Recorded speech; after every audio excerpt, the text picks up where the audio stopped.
현대인의 생활 속에서 밤하늘의 별을 보기란 그야말로 하늘의 별 따기입니다.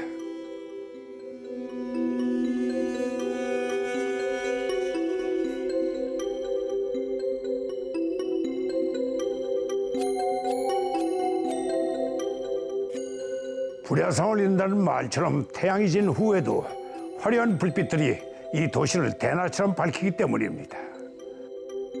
하지만 만약 저 불빛들이 다 꺼진다면 과연 어떤 일이 벌어질까요?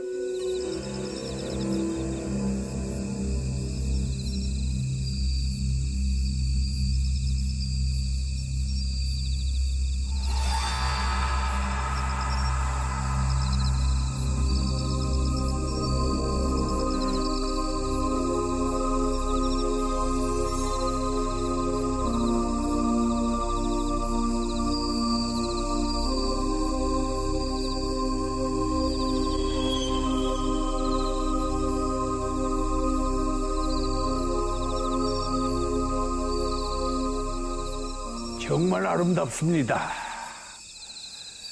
이렇게나 많은 별들이 우리 머리 위를 수놓고 있었던 겁니다. 우리 별자리 한번 찾아볼까요? 제 별자리가 전갈자리인데, 저기 있네요. 그리고 저건 백조자리고, 직녀성도 보입니다.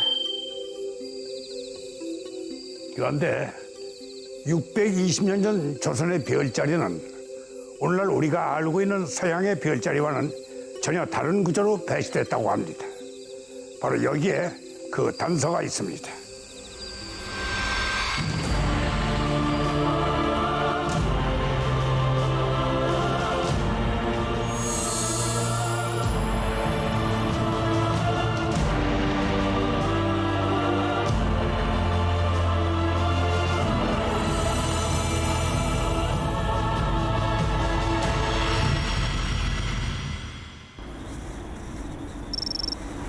일본인들에게 마음의 고향이라 불리는 나라현 아스카. 왕가의 무덤이 밀집해 있는 이곳에 기토라 고분이 있습니다. 특별 사적으로 지정된 기토라 고분은 일본인들에게 사랑받는 대표 유적지 중 하나입니다. 더운 날씨에도 불구하고 30분째 무언가에 열중하고 있는 한 시민. 대체 무엇을 그리고 있는 걸까요? このキトラ古墳にある天文図のこれが本物ですからね、本物の絵がここにあって、あそこで拓本しなさいよと書いてあるから。 기토라 고분이 처음 발견된 건 1983년. 그 후 고분을 해체하지 않고 내부를 보기 위해 내시경 카메라가 동원됐습니다. 고분 속으로 들어간 카메라 렌즈에 제일 먼저 포착된 건 화려하게 채색된 동서남북 사방 위의 수호신 사신도.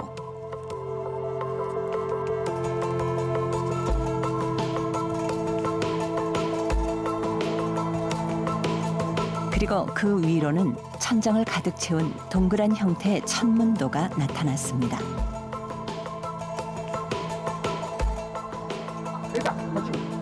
전혀 예상치 못한 벽화의 등장에 일본 전체가 들썩거렸습니다. 고분 속에 벽화가, 그것도 전천 천문도가 그려져 있다니. 천체 운행선과 금박으로 수놓은 70여 개의 별자리는 그야말로 충격 그 자체였습니다. 일본 역사상 유례없는 천문도의 등장은 20여 년이 지난 지금도 여전히 화제를 모으고 있습니다. 아직 복원 작업이 끝나지 않아 현재로서는 모형을 통해서만 천문도를 감상할 수 있는데요. キトラ古墳は7世紀の末から8世紀の初頭にかけて作られた古墳だというふうに考えられていますので、赤道ですとか黄道ですとか内気とか外気っていうこういう円が描かれていますけれども、そういった中に星座が配置されたものとしては、今残っている限りではですね、やっぱり最高だというふうにして評価できるかと思います。 그런데 학계에서는 기토라 고분의 천문도에 그려진 별자리들이 일본에서 관측된 게 아니라고 말합니다. 일본의 하늘이 아니라니, 이게 대체 어찌된 일일까요? 方は、使用地の緯度の問題ですけど、これも異論があるわけですけど、私としては、37度から39度ぐらい、ということは高句麗の都平壌から、百済の一時都があったソウルあたりが大体該当するんじゃないかというふうに考えています。 그러니까 기토라 고분의 천문도에는 한반도의 하늘이 담겨 있다는 겁니다. 그렇다면 사방의 벽에 그려져 있던 사신도의 경우는 어떨까요? 일본 내 현존하는 사신도 벽화는 비슷한 시기에 조성된 다카마스총과 기토라 고분이 유일합니다. 意外なところから意外なことが分かってきまして、大変驚きでありました。おそらく、その現図をですね持って、高句麗あるいは百済の人々が日本に渡ってきた姿が思い浮かばれます。 그러고 보니 사신도 하면 떠오르는 곳이 있죠. 유네스코 세계문화유산에 빛나는 고구려의 고분 벽화. 7세기경에 조성된 강서대묘에도 현무, 청룡, 백호, 주작과 같은 수호신이 그려져 있습니다.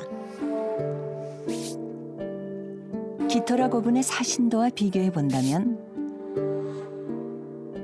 색채며 형태까지 상당히 유사합니다. 이번엔 천문도의 경우를 살펴보도록 하죠. 6세기 초에 만들어진 진파리 4호분입니다. 천장에는 130여 개의 별들이 금빛으로 빛나며 시선을 사로잡습니다. 연결선은 없지만 북두칠성과 같은 별자리가 서로 다른 크기로 그려져 있죠. 당시 고구려인들은 삶과 죽음을 따로 분리하지 않았습니다. 죽은 이의 무덤을 집처럼 만들고 벽화를 그려 생전의 공간처럼 꾸몄죠. 이러한 생각은 별자리를 통해 강화됩니다. 북쪽에는 사후 세계를 주관하는 북두칠성을, 남쪽에는 삶의 세계를 주관하는 남두육성을 그려놓고 영원의 안식을 기원했습니다. 별자리가 발견된 총 25기의 고분 중 기토라 고분처럼 천체 운행선이 그려진 천문도는 발견되지 않았습니다. 천공의 세계에 별자리를 그림을 해서 이 무덤이 바로 여기야말로 우주 그대로다. 뭐 이런 이제 소우주 사상을 반영하는 그것이 이제 별자리를 많이 그리게 된 이유가 아닐까. 천체 운행선이 등장하는 전천 천문도. 한반도에는 없는 것일까요? 국립고궁박물관에는 1396년에 제작된 세계에서 두 번째로 오래된 전천 석각 천문도, 조선의 천상열차 분야 지도가 있습니다. 너비 122.7cm에 2m가 넘는 높이, 무게만 1톤에 달하는 검은 돌에는 그토록 찾았던 천체 운행선을 포함한 천문도가 새겨져 있다는데요. 그런데 여기저기 긁히고 깨진 자국들만 가득할 뿐 언뜻 보기엔 그저 거대한 비석 같습니다. 그나마 이를 후대에 복각한 천상열차 분야 지도 숙종본을 통해 그 원래 모습을 짐작할 뿐인데요.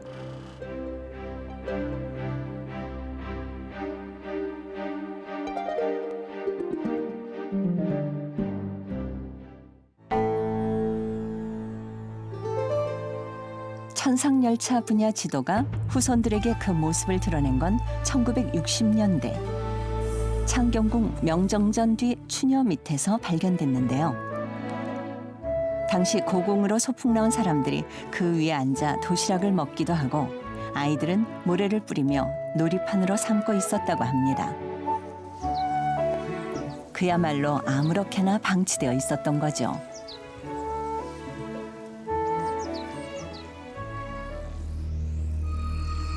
육안으로는 어떤 게 별이고 어떤 게 훼손돼 생긴 흠인지 구별이 어려운 상황. 손상을 최소화하면서 보다 정밀한 분석을 위해 최첨단 광학 시스템을 활용한 3차원 스캐닝 기술이 동원됐습니다. 부분이라서 실제로는 눈으로 보면은 별이 구분이 잘 안 됩니다. 별자리는 굉장히 많은 정보를 담고 있는데 그 하나하나가 하나하나가 사실은 관측자의 그 관측한 시기 또는 별 관측자의 위도 같은 정보를 알려주고 있는데 이 모든 것들이 사실은 다 합쳐져야지만 그런 정보를 정확히 알려주죠. 0.007mm 단위까지 분석해내는 스캐닝 작업을 통해 620년의 시공을 뛰어넘어 별자리가 서서히 모습을 드러냅니다. 데이터는 북두 칠성. 육안으로 파악할 수도 없으며 그리고 탁본으로도 그러니까 먹을 하다 보니까 이게 번져요. 그러다 보면 정밀한 그런 엣지나 그런 깊이 안에 들어가 있는 깊이에 대한 형상들을 파악할 수가 없었습니다. 그런데 광학 3D 스캐닝을 적용하면서 정확한 형태성들을 파악을 할 수가 있게 됩니다.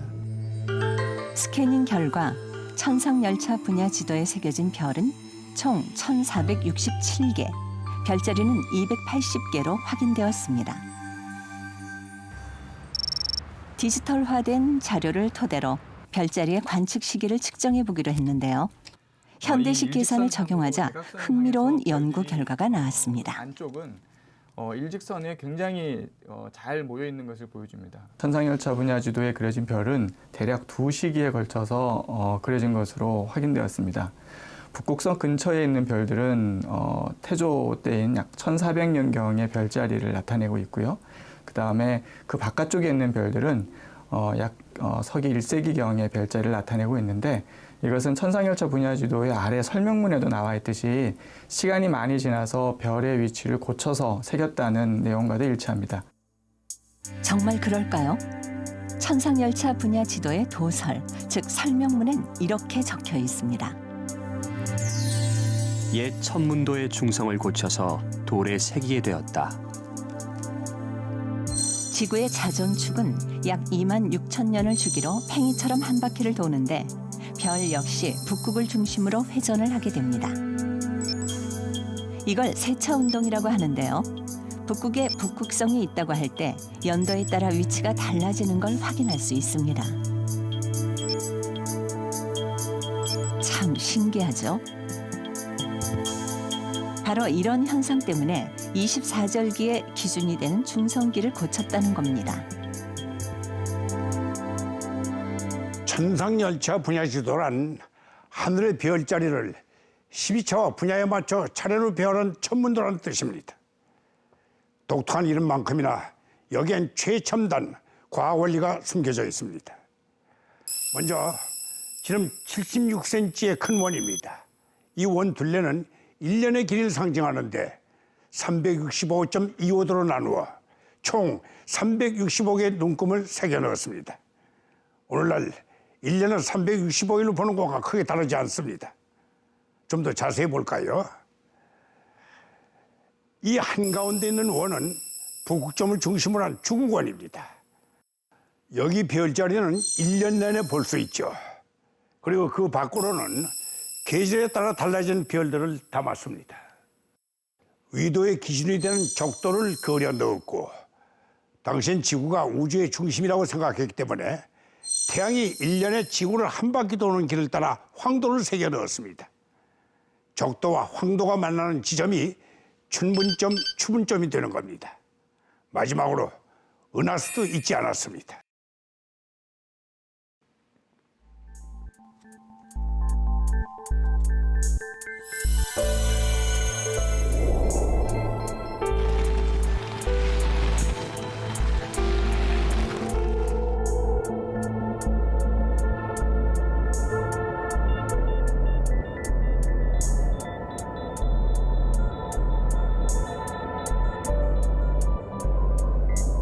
어디까지나 관측자는 현재 지평선 위에 떠오르는 별을 볼 수 있을 뿐입니다. 하지만 천상열차 분야 지도에는 우리 발 아래, 즉 지금은 보이지 않지만 계절이 바뀌면 보일 수 있는 별들까지 총 293개의 별자리가 새겨져 있습니다. 그러나 그 이름과 모양은 오늘날의 서양 별자리와도 다릅니다. 북두칠성은 여기서도 북두칠성이지만 오리온 자리는 삼수라 칭합니다. 하지만 대부분은 전혀 다른 모양과 이름을 가지고 있죠. 대체 왜 이런 차이가 발생하는 걸까요? 동양의 별자리 체계를 확인하기 위해 우리는 중국으로 향했습니다. 紫微垣，中原北极紫微宫，北极五星在其中，大地之作第二株，第三之星数子居，相对恒星。 과거 중국 천문학자들 사이에선 수나라 때 만들어진 보청가가 필수 시험 과목이었는데 동양의 별자리 체계인 3원 28수가 7원시 형태로 실려 있습니다. 그런가 하면 중국 수저우에는 세계에서 가장 오래된 석각 천문도가 존재하죠. 바로 순우 천문도입니다. 13세기 남성시대에 만들어진 순우 천문도. 중국에서 4계절 동안 볼 수 있는 별자리 280여 개를 새겨 넣었는데 그렇다면 여기서 3원 28수란 무엇을 말하는 걸까요? 먼저 28수란 하늘의 적도를 따라 28개의 구역으로 나누어 별자리를 배열한 걸 뜻합니다. 이걸 기준으로 다른 별들의 위치를 파악할 수 있죠. 쉽게 말하면 28수가 천체의 경도인 적경의 구실을 하는 셈입니다. 政府一共有4次大型的组织的政府的就是官方的一个天文的观测，这个天文图呢是根据第3次观测的结果绘制而成的。基本上是代表了中国10世纪到13纪的时候天文观测的最高水平。 3원은 북극 주변의 세 영역을 말하는데 임금이 사는 자미원, 신하들이 나란 일을 하는 태미원, 백성들의 공간 천시원이 그것입니다. 별자리 이름 또한 재밌는데요. 후궁을 뜻하는 여어, 농사를 관장하는 팔곡, 차기 왕이 될 태자 곁에는 행신이라 불리는 충직한 신하가 있고 죄인을 가두는 감옥인 관삭, 백정을 뜻하는 별자리도 있습니다. 즉 동양에서는 별과 별을 선으로 잇고 지상의 세계와 같은 의미를 부여한 반면 서양의 별자리는 태양이 다니는 길인 황도대를 12개로 나누고 신화와 전설에 나오는 동물이나 사람의 형상으로 별자리를 그렸습니다. 밤하늘의 별을 인식하는 문화가 달랐기에 같은 별을 보고도 서로 다른 패턴으로 별자리를 그렸던 거죠.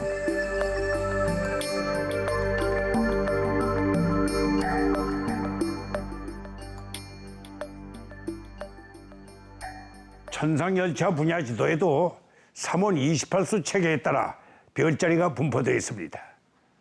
그렇다면 천상열차 분야 지도는 중국의 천문도를 단순히 모방한 것에 불과한 것일까요? 여기 새겨진 기록을 보면 새로운 단서가 보입니다. 중국으로부터 전해진 3원 28수 체계를 고스란히 받아들인 조선의 석각 천문도. 하지만 여기엔 차이점도 분명히 있습니다. 팔곡이라는 별자리의 경우 이름은 같지만 연결 모양에서 차이가 납니다. 이 별자리는 연결선뿐만 아니라 이름도 조금 다르고요. 직이라는 별자리 역시 마찬가지입니다. 기부의 경우는 훨씬 더 많은 별들을 연결하고 있네요. 그리고 이것, 종대부는 천상열차 분야 지도에만 존재합니다. 또한 별을 표시한 구멍들의 크기에도 주목할 필요가 있습니다. 노인성의 경우 그냥 딱 봐도 엄청난 크기를 자랑하는데요. 왜 별들마다 이렇게 크기가 다른 걸까요? 지구관의 별들을 분석해보니 놀라운 결과가 나타났습니다. 바로 별의 크기에 따라 겉보기 밝기 등급이 다르게 나타난 겁니다.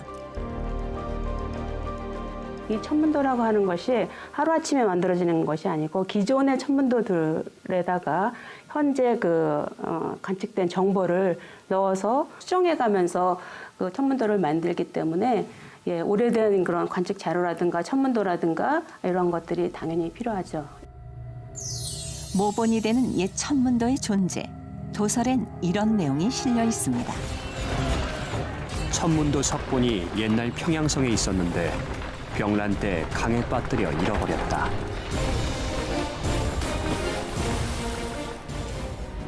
그리고 이런 얘기도 전해집니다. 태조가 즉위하고 얼마 뒤 그 인본을 바치는 사람이 있어 왕이 매우 귀중히 여기고 중각하게 하였다. 태조는 왜 그토록 옛 천문도를 귀하게 여겼던 걸까요? 우리나라의 전통을 계승하고 또 자신이 천명을 받은 사람으로서 백성을 다스리기에 손색이 없는 그러한 존재라는 점을 부각시키기 위해서 천문도를 돌에 새겼던 것으로 이해됩니다.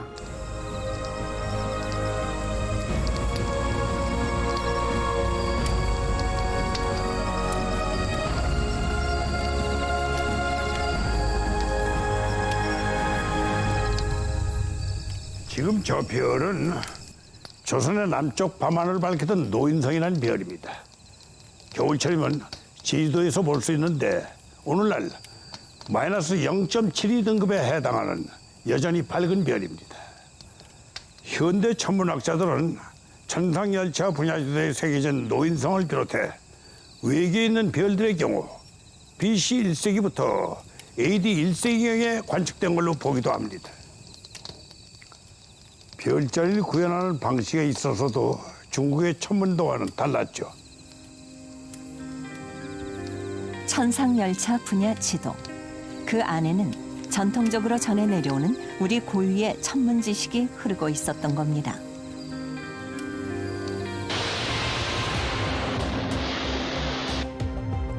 예나 지금이나 인류의 시선은 여전히 별, 저 너머 미지의 세계로 향하고 있습니다. 17세기 망원경의 발명은 천문학의 일대 혁명을 가져오고 이후 허블 망원경과 같은 현대 과학기술의 발전은 우주의 실체에 좀 더 가까이 접근하는 계기를 마련했습니다.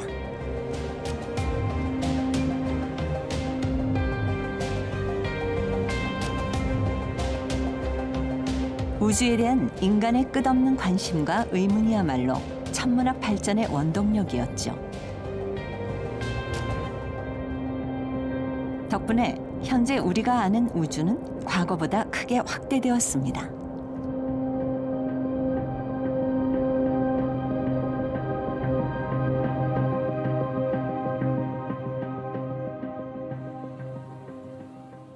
(1968년) 사람들은 그동안 막연히 상상만 해왔고 이론적으로만 이해했던 우주 속 푸른 점, 즉 지구의 실체와 마주하게 됩니다. 그리고는 엄청난 경외감과 충격에 빠지게 됩니다.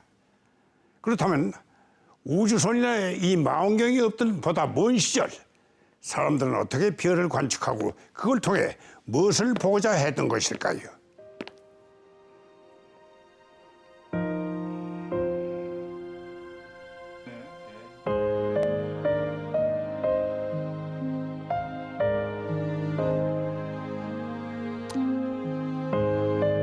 천문학은 인간이 하늘에 대해 관심을 가지면서 가장 일찍 시작된 학문 중 하나입니다. 그렇다면 우리나라의 경우 그 시작은 언제부터였을까요?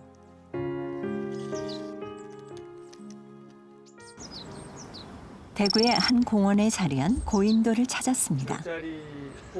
선사시대의 무덤인 이 고인돌에 천문 관련 기록이 있다는 건데요. 어디 볼까요? 아, 덮개들 표면에 동그랗게 패여있는 홈들 보이시죠? 좀 더 멀리서 보면 익숙한 패턴이 눈에 들어옵니다. 북두칠성입니다. 홈의 크기 역시 천상열차 분야 지도처럼 서로 다릅니다.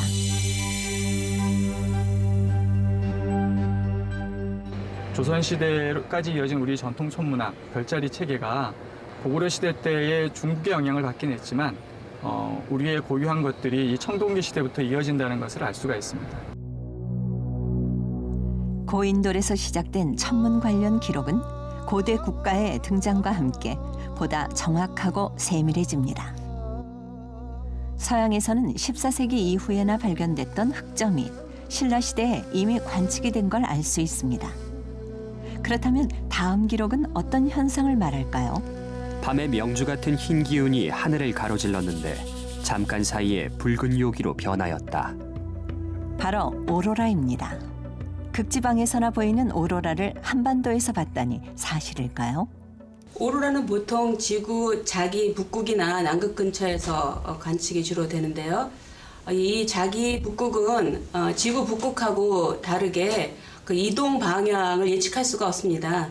현재는 캐나다 북쪽에 자기 북극이 있는데 고려 시대하고 조선 초때까지만 해도 아시아 대륙 북쪽에 위치하고 있었고요.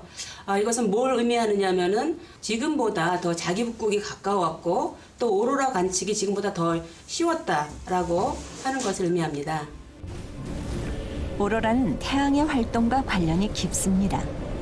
태양에서 방출된 태양풍이 지구를 향해 날아오게 되는데 이때 강력한 전기성을 띤 대전 입자가 지구의 자기장에 이끌려 지구 대기로 진입하게 되고 대기 중에 공기 분자와 충돌하면서 그 에너지가 빛으로 변하게 되는 것이죠.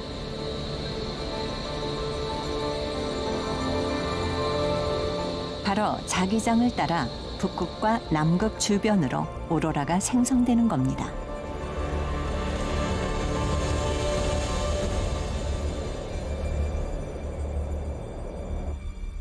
적어도 조선 초까지는 자기장의 북극이 아시아 대륙 북쪽에 있었기 때문에 한반도에서도 오로라가 보였다는 건데요. 독보적인 수준의 천문 관측 기록. 여기엔 이유가 있습니다. 하늘의 뜻이 어떻게 사람들에게, 특히 군주에게 보여지는지를 파악하고자 했습니다. 일식이나 월식 같은 것들이 중요하고요. 그 다음에 혜성의 출현이나 초신성의 출현 같은 것들도 군주의 입장에서는, 지배자의 입장에서는 그 정권의 위기 같은 것들을 염두에 둘 수 있겠습니다.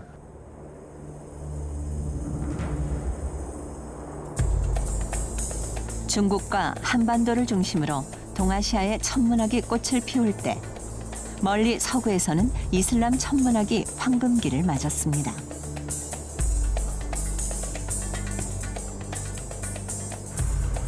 중앙아시아의 흑진주라 불리는 우즈베키스탄.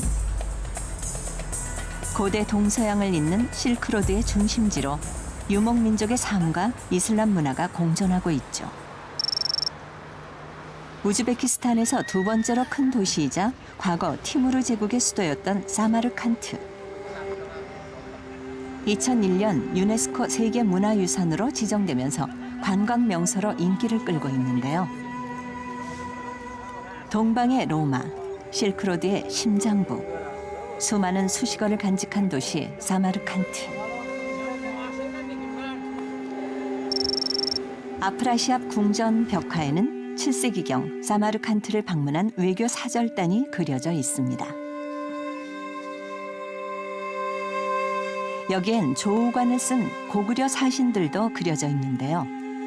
그 옛날 고구려와도 교역이 이루어졌다니 신기하기만 합니다. 사마르칸트는 티무르 제국의 제4대 술탄 울루그 베그가 집권하면서 제2의 전성기를 맞습니다.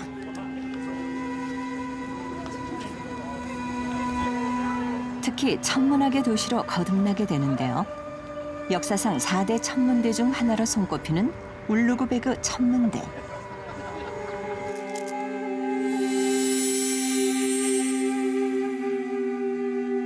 현재는 관측대의 일부만 겨우 남아있는 상태지만 15세기의 이곳은 동서양에서 온 천문학자들이 쉴 새 없이 드나들던 가장 바쁜 곳이자 하늘을 관측하고 탐구했던 지성의 산실이었습니다. 그리고 이는 곧 눈부신 성과물로 이어지게 되죠.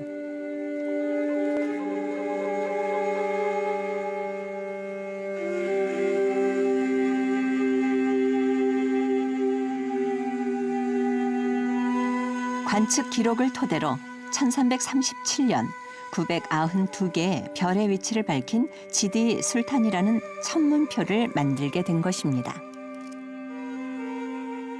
Зычук ураганы по своему значению является один из немногих немного источников, которые до сегодняшних дней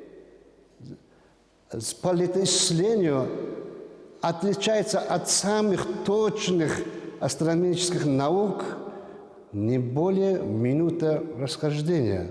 Таким образом, он, вот, отделяя каждый раздел глав, приводит все новые и новые данные по отношению, значит, звезды, расположение звезд, которые он сам обнаруживал, как говорится, он все.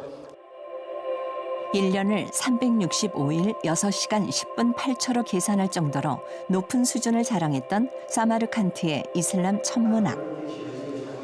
지금은 그 시절에 개발된 관측 도구들과 기록들만이 과거의 영광을 대신하고 있습니다.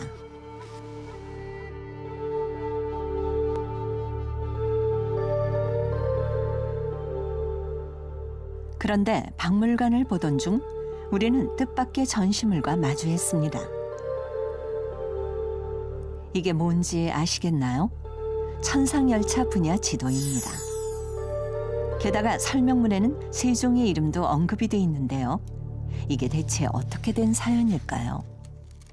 Я бы хотел сказать, что вот именно Великий Шелковый путь воссоединил стран Востока и вот именно южная часть, значит, Азии. Это значит Китай. Так как Корея тоже является страной достаточно древней, здесь могут уходить корни, связи между школой Улугбека.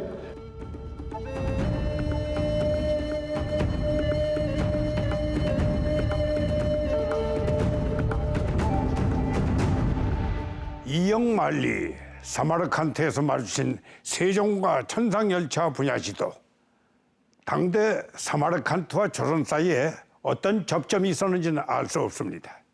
다만 전혀 다른 두 나라의 두 왕은 닮은 구석이 많았습니다. 동시대를 살았고 나라의 황금기를 이루어냈습니다.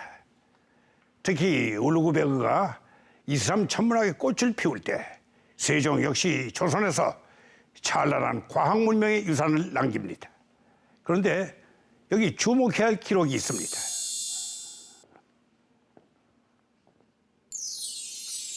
(28수의) 도수 분수와 12차사의 별의 도수를 모두 수시역에 따라 수정해서 석본으로 간행하게 하였다. 세종시대에 또 하나의 새로운 석각 천문도가 새겨졌다는 기록입니다.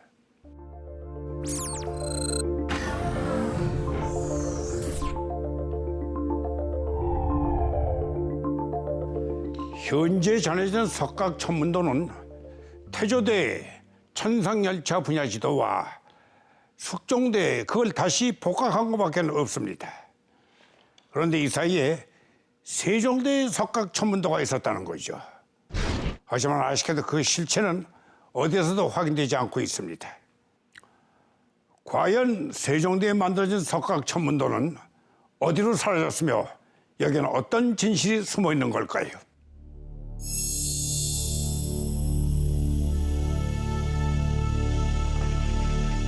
조선시대 구심례가 펼쳐지고 있습니다.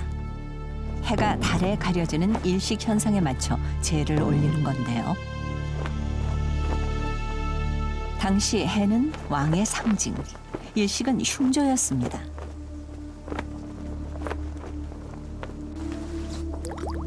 그런데 빗방울이 떨어집니다.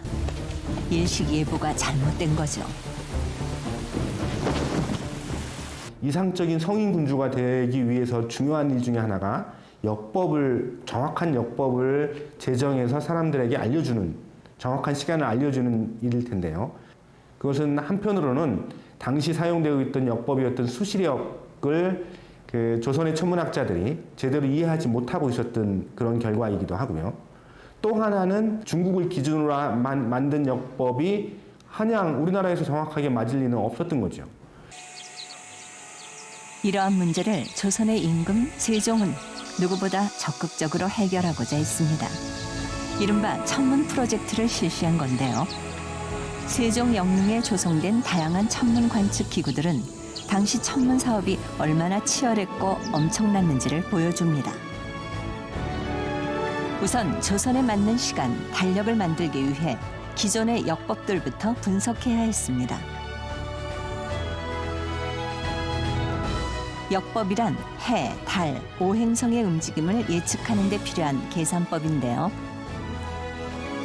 이 작업에는 조선의 천재 과학자로 알려진 이순지와 김담이 주축이 되었습니다.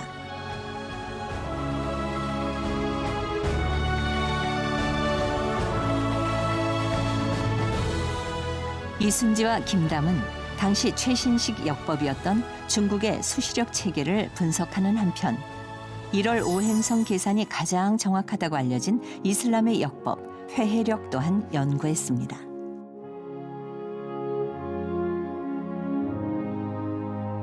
역법마다 교정 작업이 끝난 후엔 실제 관측값과 비교하는 작업이 이어졌죠. 물론 당시 중국에서도 회해력과 중국의 역법을 서로 비교해 회통하는 작업이 시도됐습니다.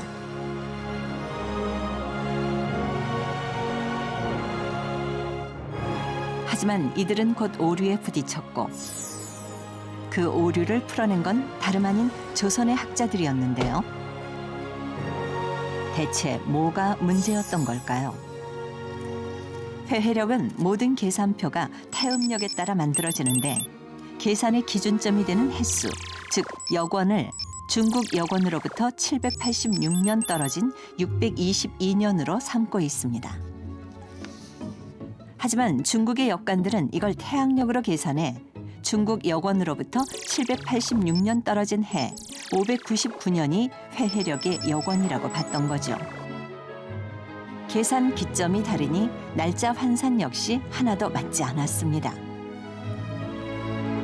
중국도 풀지 못한 회해력을 가장 먼저 실용화시킨 이순지와 김담. 칠정산 내편을 통해 그 결실을 맺게 되는데요. 이후 조선은 정확한 일식과 월식을 예측할 수 있게 되죠. 그 오차가 1분 내외였다고 하니 상당히 놀랍습니다.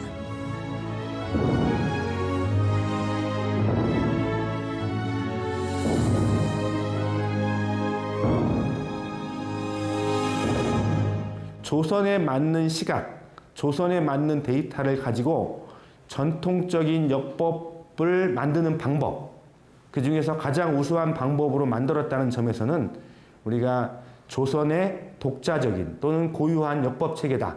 그리고 그것은 동아시아 역법의 전통을 이었다. 그리고 1444년 세종은 역법 계산의 기준점인 여권마저도 중국의 것을 쓰지 않았습니다. 바로 1444년을 세종갑자, 조선의 여권으로 세웠던 거죠. 조선의 힘으로 관측기구를 만들고 조선의 힘으로 천체운행을 정확히 계산해낸 세종과 학자들. 그렇다면 이 시기에 제작된 새로운 천문도에는 또 어떤 진실이 숨어 있는 걸까요? 새로운 관측에 의한 그 표준 성도가 실제 하늘하고 맞아야 되는데 그렇지 않은 옛날 천문도를 쓰게 되면은 그 역법의 정확도가 떨어지게 되고 또 비교하는데도 부정확하게 되니까 새로운 시스템에 따른 표준 성도, 그것이 세종대 천문도였다라고 얘기를 할 수가 있죠.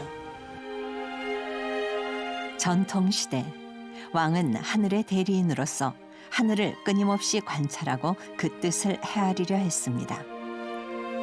그를 통해 절기와 시간을 백성들에게 알리고 제때 농사를 짓고 삶의 터전을 일구도록 했죠. 세종은 누구보다 조선 하늘 아래 조선의 백성을 사랑한 군주였습니다. 그 마음에서 천문학 사업이 비롯된 게 아닐까요? 세종이 원했던 거는 조선의 시간, 조선의 여권, 조선의 시작 이런 것들을 알리기 위해서 역법도 제작을 하고 또 관측을 하고 관측기기도 만들고 그다음에 해시계, 물시계 이러한 것들을 통해서 정확한 그 시간을 알려주는 백성을 사랑하는 군주의 마음으로서 한 것이 아닌가 생각됩니다. 세종의 천문 사업이 완성되는데 발판이 되었을 천문도. 하지만 그 실체는 기록으로만 존재할 뿐입니다. 수시력에 따라 수정해서 석본으로 가능하게 하였다. 대체 어디로 사라진 걸까요? 우리는 일본에서 그 단서를 찾아보기로 했습니다.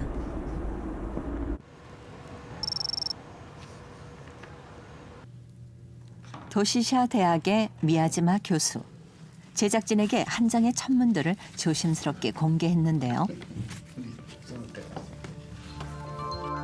일본 천문학의 새 지평을 열었다고 평가받는 시부카와 하루미가 1670년에 제작한 천상열차 지도입니다. 製図の中では朝鮮で、刻まれた天正図が一番精密だというようなことを書いています。つまり天正列字分野の図の影響を強く受けたということが言えると思います。そして、この天正列字の図というのは、木版印刷で、出版された日本で、木版印刷で出版された最初の製図であるということができるんですね。 당시 조선의 천문학이 일본으로 전해지는데 다리 역할을 한 건 조선통신사였습니다. 1643년 시부카와 하루미의 스승인 오카노의 겐테이는 일본을 방문한 조선통신사 박안기를 찾아가게 됩니다. 조선의 천문 지식을 직접 배우기 위해서였죠. 그리고 이것은 다시 시부카와 하루미에게 전수됐을 텐데요. 朝鮮通信使というのは、人ですねの交流が、実際にできたということで、なかなか、直接、人から、天文学、暦を勉強する機会というのはなかった、状況においては非常に大きな意義があったとも考えられます。 그 뒤 1677년 시부카와 하루미는 수시력의 좌표 시스템에 따른 천문도, 천문 분야 지도를 제작하게 됩니다. 천상열차 지도를 만든 지 불과 7년 만에 28수를 수시력에 따라 그린 천문 분야 지도를 만들어낸 시부카와 하루미. ところが天正列字の図とか天文分野の図の場合には個々の星一つ一つのを観測データに基づいてプロットしたわけではないんですよね。星図の星の位置をどうこうということはほとんどないんですが、ただ基準線は樹字暦のデータを使っているかもしれませんね。 그런데 이와 관련해 한국 학자들 사이 흥미로운 주장이 제기됐습니다. 익수 모양이죠. 네, 익수 모양하고 또 천상열차 분야 지도에 있는 그 종대부가 여기는 있는데 수루천문도에는 또 없잖아요. 그죠? 일본의 천문 분야 지도에서 조선의 천문도와 유사한 특징들이 발견된다는 겁니다. 천상열차 분야 지도 태조본과 선조 때 목판된 천상열차 분야 지도를 함께 비교해 보도록 하죠. 먼저 천문 분야 지도와 천상열차 분야 지도의 경우 팔곡성의 모양과 북두칠성의 마지막 별인 요강의 위치가 서로 다르게 그려져 있습니다. 천주 별자리 역시 다른 형태로 그려져 있는 게 확인되는데요. 천상열차 분야 지도 선조 목판본과 비교하면 팔곡성의 모양, 요강의 위치, 심지어 천주 별자리마저 같습니다. 이건 대체 뭘 의미하는 걸까요? 의문점은 이것만이 아닙니다. 조선 천문도의 특징이라고 할 수 있는 별자리 종대부가 천문 분야 지도에도 그대로 나타나고 있는 거죠. 28수는 수시력을 따르면서 또 별자리는 그 천상열차 분야 지도를 따른다는 것은 뭔가 관측에 의해서 이 천문도를 제작하지 않았다고 한다면 모본이 되는 천문도가 있을 텐데 그것이 아마 세종 때 천문도가 아닐까라고 하는 것이죠. 어디에 있었느냐를 또 다 조사해야 돼요. 제작진은 사라진 세종 때 천문도를 직접 재현해 보기로 했습니다. 여러 가지 여건상 전천 천문도 대신 28수를 중심으로 천문도를 만들어 보기로 했는데요. 천문도를 역법으로 보면 동짓대 태양의 위치로 그 제작 시기를 알 수 있습니다. 그러니까 세종의 천문도가 제작된 1433년에는 동지점이 정북으로 21도 17분만큼 움직일 때 태양은 기수 7도 72분으로 이동하게 되죠. 동지점 위치 계산이 끝나자 고 천문도 작도 전문가까지 합세하여 세종의 천문도 작업에 박차가 가해졌습니다. 작업은 28수의 각 별자리의 위치를 이은희 박사가 동정하면 오길순 선생이 천문도를 작도하는 방식으로 진행됐는데요. 천문도에 적용될 수시력에서 정한 28수의 간격, 태저봉과 차이가 보이시나요? 세종대의 실제 관측한 값을 바탕으로 수시력의 좌표 시스템에 따라 만든 천문도. 드디어 완성됐습니다.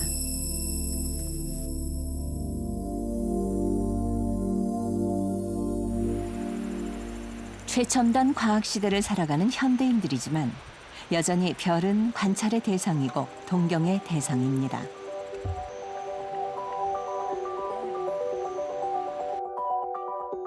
별 동호회에서 활동 중인 조광욱 씨는 110개에 달하는 메시의 천체 목록을 그리는 작업에 7년째 매달리고 있습니다. 그리고 바로 오늘이 마지막 별자리를 완성하는 날이죠. 그에게 별을 본다는 건 어떤 의미일까요? 이것에 대한 가치를 아는 사람은 많지 않겠지만 제 개인적으로는 그리고 별을 보는 사람들은 이게 되게 큰 일이고 즐거운 일이고 역사적인 일이라는 것을 알 수 있죠. 그런가 하면 최근 현대 천문학계에서는 세 개의 이목을 집중시키는 일대 발견이 이루어졌습니다. 그 중심에는 한국의 연구팀이 있었는데요. 이들은 지난 2015년 8천만 광년 떨어진 은하에서 초신성이 폭발하는 순간을 포착해냈습니다.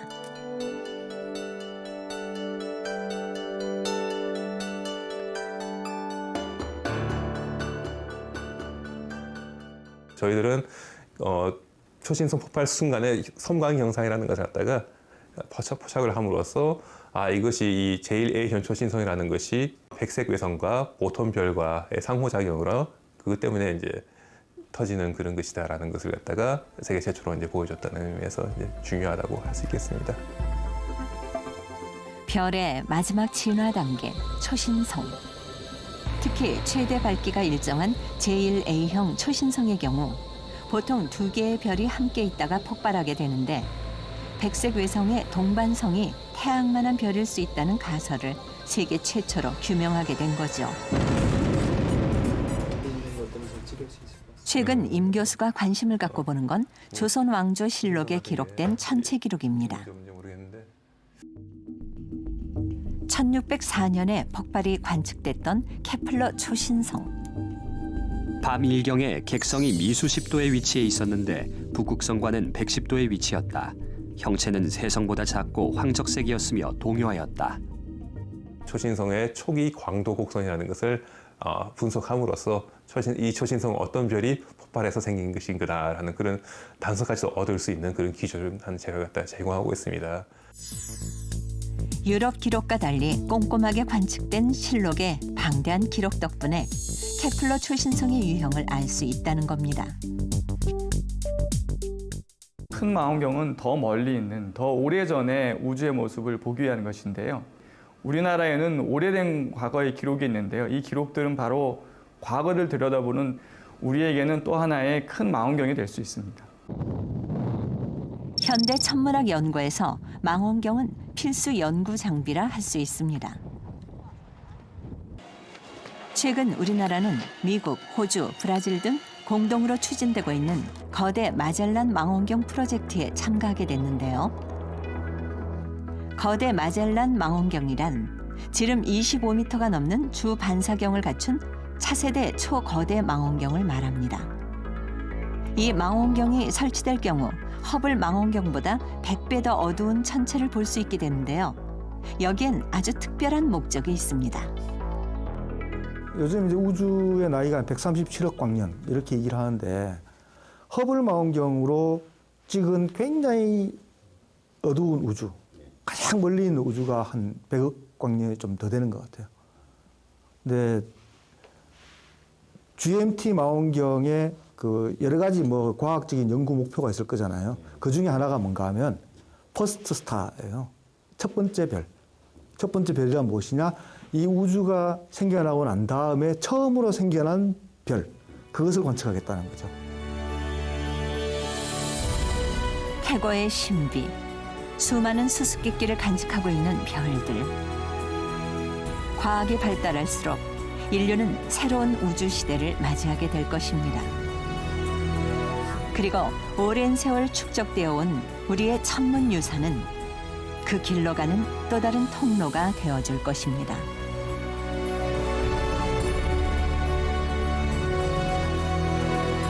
사람들은 하늘의 별을 보며 길을 찾고 삶의 터전을 읽었습니다. 자연 앞에서 인간은 나약한 존재임을 알기에 그 순리를 별자리를 만들어 이해하고 따르고자 했습니다. 우주의 질서와 우리네 삶이 연결되어 있다는 믿음, 바로 여기에서부터 과학이 시작됐습니다. 벌써 시각이 밤 11시를 향해 가고 있습니다. 지금쯤 하늘에는 어떤 별들이 떠 있을까요?